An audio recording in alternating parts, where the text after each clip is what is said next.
When I was 4 years old, I lost my mom. My dad was a drug addict. He was never around. He was also an alcoholic. He would pop up in my life once or twice every 2 or 3 years, if that. When I was in 6th grade, I lost my brother to gun violence. He was gunned down in the projects as an innocent bystander. I grew up in the projects in Coney Island in Brooklyn. By the time I was 19 years old, I was a typical statistic from around the way, doing what I want to do, completely lost. One day, a friend of mine came to me. We were rappers. He was my rap partner. He came to me. He said, yo, we got to rap for God. Now, we're in an abandoned building, smoking weed, selling drugs. So naturally, my reaction is,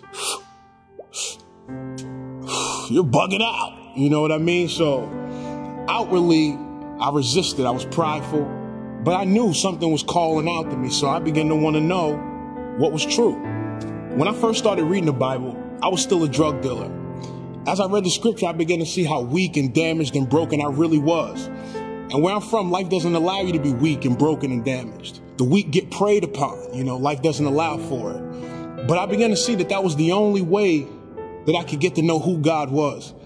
That God was willing to meet me, that he loved me, that he cared about me.